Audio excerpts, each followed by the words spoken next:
Candle over candle shooting star. I'm sure I got some videos on my YouTube somewhere about that. 4 hour on BTC, if we can. And then candle over candle would be where the next candle breaks above and then you get the pop. Yo, how's it going, John Woo? How's it going? How's it going? And the candle over candle scenario would be where the next candle that opens breaks above. So we take this. RIP to you.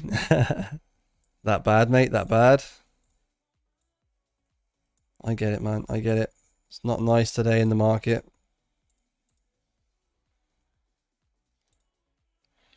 And then it would be something like, you know, next candle opens here. Shoots up.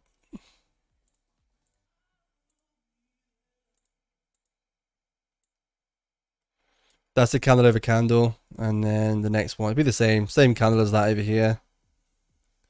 Take this. Candle over candle. Because you have a shooting star here, which is indicative of a joust down. And then we had more buyers, which brought it up, which shows me here with this big wick on the bottom and a small body that the buyers were in control. And then the next candle opens and goes candle over candle. And what that means is that we had a break of the previous candle high here and here. Candle over candle, candle over candle. If you're going for your scalps, that would be your entry for a move up to the upside, and then you would take profit on like a resistance point or at the previous candle high over here if there was another candle.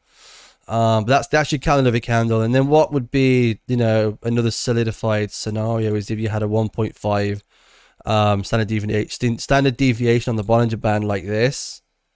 So the 1.5 is here and it's finished outside the Bollinger Band. Close, open outside the Bollinger Band, candle over candle, back into normal market distribution. Same thing over here. The Bollinger Band comes down like that, you know, outside the Bollinger Band, you have like a 3 deviation like that, a 3 deviation like that. You know, it's outside market distribution. It jousted down, it came back up, candle over candle. There's your buy, back into normal market distribution. Take profit is the, you know, previous candle high or something like that. But yeah, that's what I mean by shooting star candle over candle when I say on BTC. It's just gone on YouTube. Yeah, I'll clip that for YouTube. Yeah. That was a good explanation. I'll put that on YouTube. Candle over candle. And that's what I'm saying with BTC. Like if you go and look at the BTC chart on the 4 hour here, see how it has the potential for that.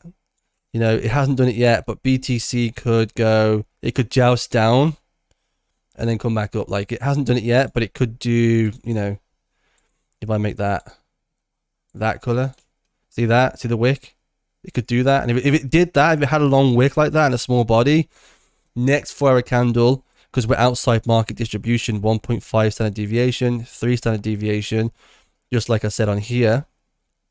I'm guessing the next candle then would be candle over candle, back into normal market distribution, and then we'd hit our Sherlock retracement VPT area up here for TP, for take profit, would be a test of this high or a resistance point over here somewhere for a long. So that'll be the play on BTC if we get a joust down. Doesn't have to, but